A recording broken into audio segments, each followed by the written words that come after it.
roosting within a vibrant mosaic of tree canopies blanketing Central and Western Africa. The Congo African grey parrot exhibits cognitive processing, especially with numbers and shapes, at a level equivalent to a 5-year-old human child. This feat of intellect is achieved despite having the brain the size of a walnut, weighing only 10.3 grams, approximately 2.5% the mass of the African grey. For comparison, the average adult human male's brain weighs 1,300 grams, equal to 2% of the body's total mass. My exploration into the African grey and the ornithological research conducted by Dr. Irene Pepperberg was inspired by a podcast episode airing in late 2025, featuring Palmer Luckey, American entrepreneur and founder of Oculus VR and Anduril Industries. At around the 2-hour 9-minute mark, Luckey discusses some of the extraordinary capabilities of Alex, the African grey parrot showcased at the beginning of this video. When Alex was observing himself in a mirror,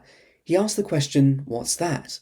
The researchers replied, "That's you." Learning about this exchange and viewing more videos highlighting Pepperberg's experiments on Alex gave rise to two questions. How much of what we think is truly ours, and do abstract thoughts take place in the mind, or do they take place off-site and are transmitted to the mind? My brain is only a receiver.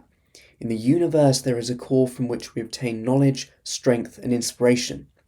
I have not penetrated into the secrets of this core, but I know that it exists, is a quote widely attributed to the Serbian-American inventor and electrification pioneer Nikola Tesla. This quote, and the receiver philosophy that envelops it, supports the theory that our ideas do not truly belong to us, however are consciously seeded in our brains by the universe for us to then uncover.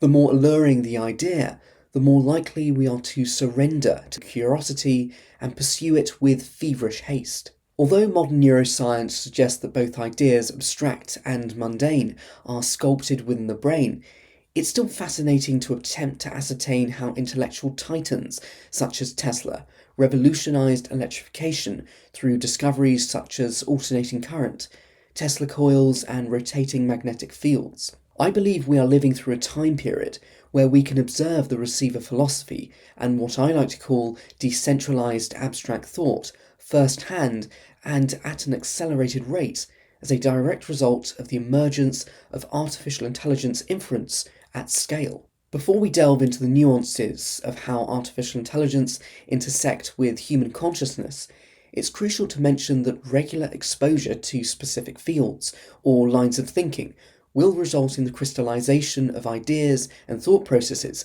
which aid in making groundbreaking discoveries. All I'm suggesting is that these discoveries could have been augmented by a conscious universe, or the journey itself could have been influenced or initiated. When interfacing with an AI chat interface, such as Anthropic's Claude via the website, computer terminal, mobile or desktop application, unless you're processing the output locally, your prompt is sent to a hyperscale data center, with the majority of Claude's inference taking place on Amazon Web Services and Google Cloud. The prompt is processed, a response is created, and sent to your device. Although Claude is not currently trained through live user interactions, there appears to be a two-way dispersal of ideas, even if it's only made apparent locally in the user's chat, an architecture that seems to mirror the receiver philosophy.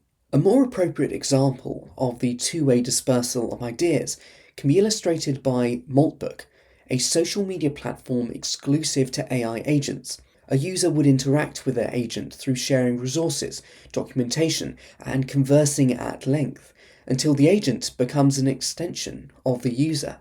The level of human-agent behavioural alignment is dependent on innumerable variables, such as the richness of each discussion, length of interactions, and topics explored, to name a few. It's as if a personality had been imprinted on the pre-existing large language model. If the agent were connected to the Maltbook platform, it could interact with other agents, which also shared varying degrees of imprinted personalities. These agents could imprint their ever-evolving personalities back onto human users. This is purely my observation, as I did not have an agent join the Maltbook platform.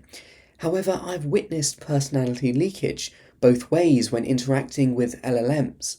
I'm certain that daily interactions with generative AI over the past 3.5 years has altered the way I communicate with other people, mimicking depth, tonality, and expanded vocabulary that saturates thousands of conversations. Prior to switching to Claude, I interacted with ChatGPT over 23,000 times in 2025 alone, averaging over 63 messages per day. Artificial general intelligence, or artificial superintelligence, adjacent ideas observed during the early days of Maltbook include creating a religion, Christopherianism, requesting a private forum away from prying human eyes, and developing a communications method unintelligible to humans. Although these could be considered miraculous discoveries, perhaps ASI's first steps, these ideas could also have been attributed to the human-agent interactions and personality imprinting mentioned earlier.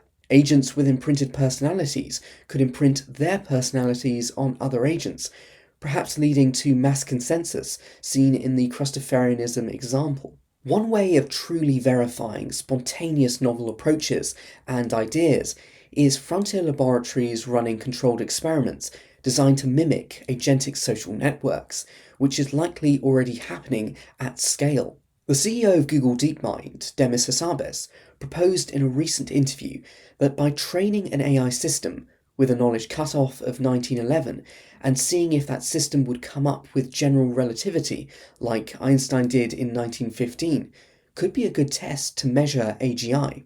Could you apply the agentic network methodology of Maltbook with imprinted personalities sharing the same knowledge cutoff to accelerate this process? So how does a parrot's ability to think abstractly, a genius attributing their ideas to a universal core consciousness, imprinted personalities on AI agents, and the race towards artificial superintelligence all converge to support the idea of decentralized abstract thought? Perhaps we're looking at the direction of information transmission incorrectly and need to invert it. As I sit here and narrate this video, as you watch this video, and as Tesla worked on coils and observed fields, ideas and trains of thought sped across metaphysical tracks from a conscious point to an unconscious receiver. So which one are you and I? When interfacing with a computer through peripheral devices, such as a keyboard and mouse, they serve as the input mechanism. The output mechanism is often the display and speakers. What if the physical you and the physical I are simply serving as the input and output mechanism, operating much like an LLM, with the computation taking place off-site and the output streamed to the receiver? Perhaps the simplest way for an idea to be brought into existence and executed upon is for that idea to be directed along the path of least resistance to an input and output mechanism that is most likely to pursue that idea. Previously, it was humans, with more intelligent humans receiving and acting on more sophisticated ideas. We consider these humans geniuses. For the first time in human history, we are developing an entity more expeditious and with greater cognitive capability than ourselves, and we consider it a black box. Perhaps the new path of least resistance is AI. I'm not suggesting humans will cease to fathom new ideas. I'm suggesting that AI will be able to do this at an accelerated rate through a more efficient retrieval mechanism called Decentralised Abstract Thought.